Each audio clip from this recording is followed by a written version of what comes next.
Welcome to our channel Telugu Prabha. నేను మీ journalist Yagnamurthy. Allu cinemas లాంఛనంగా ఓపెన్ అయింది. అల్లు అరవింద్ ఫ్యామిలీకి చెందినటువంటి ఒక థియేటర్ కాంప్లెక్స్. అందులో 4 స్క్రీన్లు ఉంటాయి. అక్కడ ఏర్పాటు చేసినట్టు వాల్ ఆఫ్ గ్రేడ్స్ అనేటువంటి డైరెక్టర్స్, అనేక మంది పాపులర్ డైరెక్టర్లు అలాగే లెజెండరీ డైరెక్టర్లని అక్కడ వాళ్ళకు సంబంధించినటువంటి వాల్ ఆఫ్ గ్రేడ్స్ పేరిట వాళ్ళ హోర్డింగ్స్ అనేటిని ఏర్పాటు చేశారు. అయితే ఇప్పుడు అదే విమర్శలకు తావిస్తూ ఉంది. ఎందుకంటే ఇప్పుడు ప్రస్తుతం ఉన్నటువంటి కొంతమంది యంగ్ డైరెక్టర్స్ 2-3 సినిమాలు 5-6 సినిమాలు చేసినటువంటి డైరెక్టర్స్ని అందులో పెట్టి, అంటే లెజెండరీ డైరెక్టర్స్ సరసన కూర్చోబెట్టి లెజెండరీ డైరెక్టర్స్ అయినటువంటి నిజమైన లెజెండరీ డైరెక్టర్స్ అయినటువంటి రామ్ గోపాల్ వర్మ, అలాగే శంకర్, పూరి జగన్నాథ్ ఇలాంటి డైరెక్టర్లకు అందులో చోటు కల్పించకపోవటం, పైగా దేశముదురు లాంటి ఒక సూపర్ హిట్ ని, ఇద్దరు అమ్మాయిలతో లాంటి ఒక ఎంటర్టైనర్ ని తనకు అందించినటువంటి పూరి జగన్నాథ్ని కూడా అల్లు అర్జున్ పక్కన పెట్టడం, అంతేకాకుండా తను ప్రస్తుతం చేస్తున్నటువంటి డైరెక్ట్ చేస్తున్నటువంటి తనని AA 22 సినిమాని అట్లీకి అందులో స్థానం కల్పించడం, అలాగే కాంతారా సినిమాతోటి అంతకుముందు ఆయన మనకు పెద్దగా తెలీదు రిషబ్ శెట్టిని సైతం అందులో ఆ గ్రేడ్స్ లో కూర్చోబెట్టడం.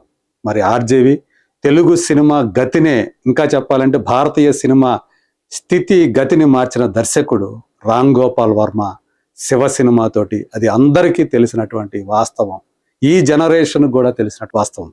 కానీ ఆయన బొమ్మ ఎక్కడ? ఇక శంకర్ ఎలాంటి సినిమాలు చేశాడు? ఇప్పుడు ఆయన ఫామ్లో లేకపోవచ్చు, కానీ ఒకప్పుడు ఎలాంటి గొప్ప గొప్ప సినిమాలు ఆయన తీశాడు. ఒక భారతీయుడు కానివ్వండి, ఒక రోబో కానివ్వండి, ఒకే ఒక్కడు, జెంటిల్మెన్, జీన్స్, బాయ్స్, ఎలాంటి సినిమాలు తీశాడు ఆయన.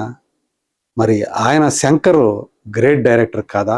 ఇది ఇప్పుడు అందరూ కూడా ప్రశ్నిస్తున్నారు. ఇక్కడ మనం చూడొచ్చు వాళ్ళ అందరి డైరెక్టర్స్ ఇక్కడ కనిపిస్తూ ఉన్నారు.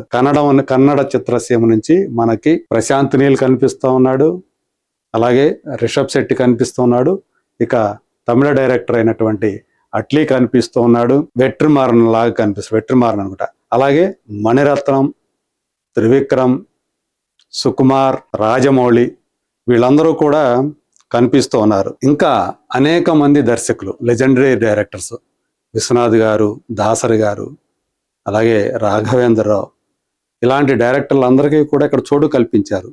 కానీ అట్లీకి చోటు కల్పించి, రిషబ్ శెట్టికి చోటు కల్పించి, ఇంకా చిన్న ఇప్పుడు కాంటెంపరీ డైరెక్టర్స్ కూడా చోటు కల్పించినటువంటి అల్లు సినిమాస్ ఎందుకని ఆర్జీవిని ఉద్దేశపూర్వకంగా పక్కన పెట్టిందా, శంకర్ను ఉద్దేశపూర్వకంగా పక్కన పెట్టిందా, పూరి జగన్నాథ్ని పక్కన పెట్టిందా అని చెప్పేసి ఇప్పుడు చాలా మంది ప్రశ్నలు సంధిస్తూ ఉన్నారు. ఎందుకు ఇలా జరిగింది అంటే మర్చిపోయారా? ఇవన్నీ కూడా అది మర్చిపోయేటువంటి విషయం కాదు. అంతమంది డైరెక్టర్స్ బొమ్మలు పెట్టి అందులో ఈ గ్రేట్ డైరెక్టర్స్ని వాళ్ళని పక్కన పెట్టేయటం, వాళ్ళని చూపించకపోవడం అనేది ఇప్పుడు అంతా కూడా సర్వత్రా చర్చనీయాంశం అవుతుంది.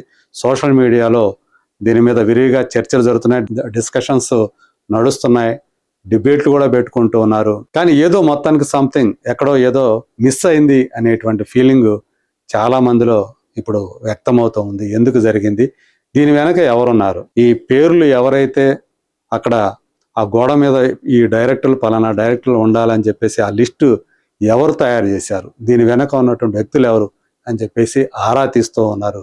మరి దీనికి సమాధానం చెప్పాల్సినటువంటి బాధ్యతను వాడు ఫీల్ అయితే చెప్తారు, లేకపోతే లేదు.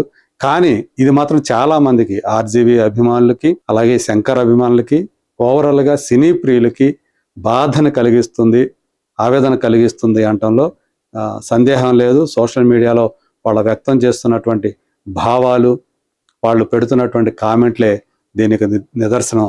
మరి ఎందుకు జరిగింది, ఇదే ఇప్పుడు $1 మిలియన్ క్వశ్చన్.